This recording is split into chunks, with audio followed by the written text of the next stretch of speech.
रसिका श्रोते हो, नमस्कार. मी निर्मला नगरकर. संस्कृत सुभाषित सौरभमध्ये आपलं अगदी मनपूर्वक स्वागत आहे. या संस्कृत सुभाषित सौरभच्या माध्यमातून आपण आत्तापर्यंत अनेक चातुर्यकथा ऐकल्या, चातुर्यपूर्ण श्लोकरचना पाहिल्या, वैशिष्ट्यपूर्ण श्लोकरचना पाहिल्या. आजच्या या भागातही आपण अशीच एक वैशिष्ट्यपूर्ण श्लोकरचना ऐकणार आहोत. काय आहे या श्लोकाचं वैशिष्ट्य? तर हा श्लोक द्व्यक्षरी श्लोक आहे. द्व्यक्षरी म्हणजे ज्या श्लोकाची रचना करताना फक्त दोनच अक्षरांचा वापर केलेला आहे. भ आणि र या दोन अक्षरांचा वापर करून या श्लोकाची रचना केलेली आहे. हा श्लोक आहे महाकवी माघाच्या शिशुपालवधम या महाकाव्यातील. संस्कृत साहित्याचे पंचप्राण म्हणून जी 5 महाकाव्य सांगितली जातात त्यात शिशुपालवधम या महाकाव्याचा समावेश आहे. अशी वैशिष्ट्यपूर्ण रचना ऐकल्यावर किंवा पाहिल्यावर आपल्याला या कवींच्या प्रकांड पांडित्याची कल्पना येते. संस्कृत भाषेवर असलेलं त्यांचं कमालीचं प्रभुत्व आपल्याला दिसून येतं आणि संस्कृत भाषेचं सामर्थ्यही आपल्या लक्षात येतं. आपण आधी श्लोक ऐकूया आणि नंतर प्रत्येक शब्दाचा अर्थ आणि स्पष्टीकरण पाहूया.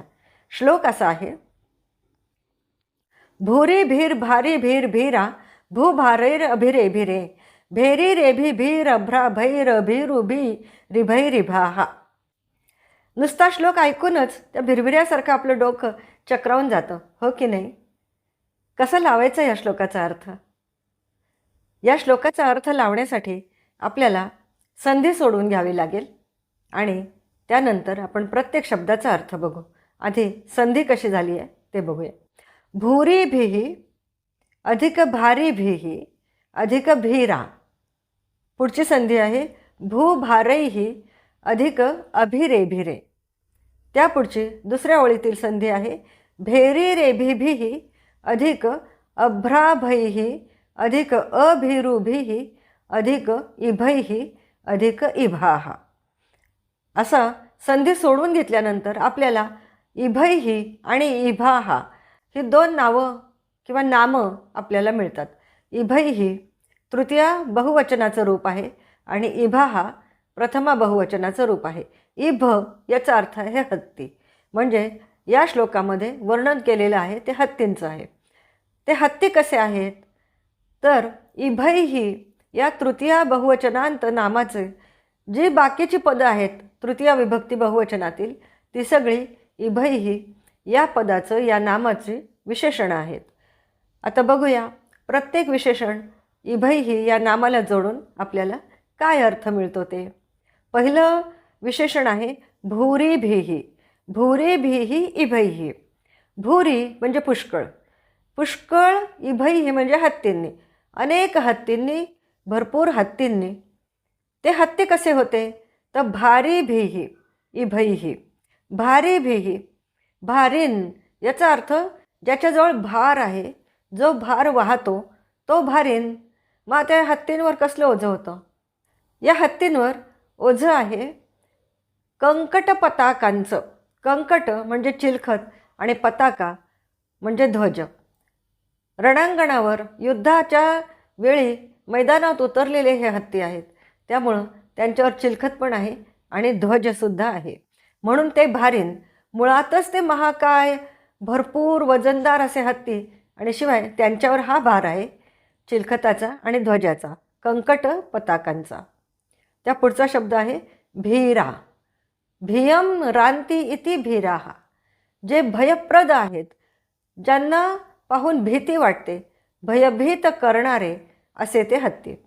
त्या पुढचा शब्द आहे भूभारैही अभिरे भिरे. भूभारैही ते हत्ती इतके वजनदार आहेत, इतके महाकाय आहेत की जणू काही त्यांचं वजन पृथ्वीच्या वजनासारखं आहे असं वाटणारे किंवा त्यांच्या प्रचंड महाकाय शरीरामुळे ते पृथ्वीला ओझं झालेले आहेत की काय असं वाटणारे असे हे हत्ती आहेत.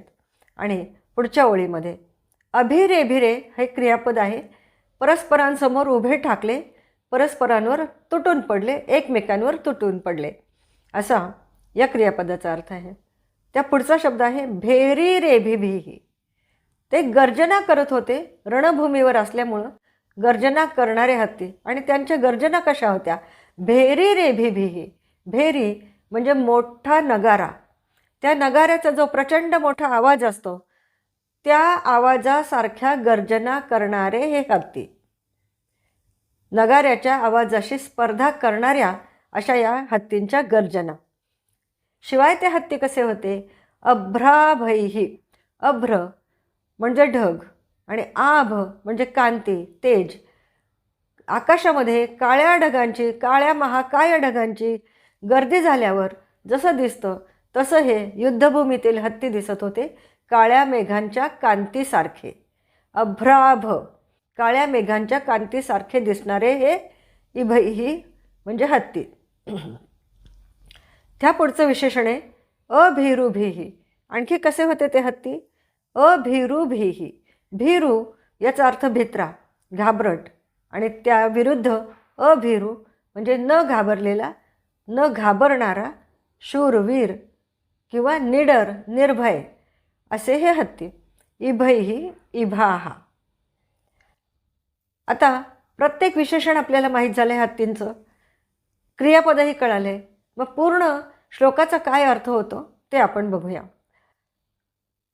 पुष्कळ, निर्भय, वजनदार, ज्यांच्या वजनाचं पृथ्वीलाही ओझं झालं आहे असं वाटावं असे वजनदार हत्ती, ज्यांच्या गर्जना मोठ्या नगाऱ्याच्या आवाजासारख्या प्रचंड मोठ्या उच्च रवाच्या आहेत असे हत्ती, ज्यांची कांती काळ्या ढगांच्या कांतीप्रमाणे आहे, अशा हत्तींनी आक्रमण केल्यामुळे शत्रूच्या सैन्यातील हत्ती भयभीत झाले, असा या श्लोकाचा अर्थ आहे की नाही? चमत्कृतीपूर्ण श्लोक. असा श्लोक ऐकल्यावर असं वाटतं संस्कृत सोडून दुसऱ्या कुठल्या भाषेमध्ये अशी रचना करणं शक्य तरी होईल का? आपल्याला जर हा व्हिडिओ आवडला असेल तर नक्की लाईक, शेअर आणि सबस्क्राईब करा. पुढच्या भागामध्ये अशाच एका वैशिष्ट्यपूर्ण श्लोकासह नक्की भेटूया. धन्यवाद.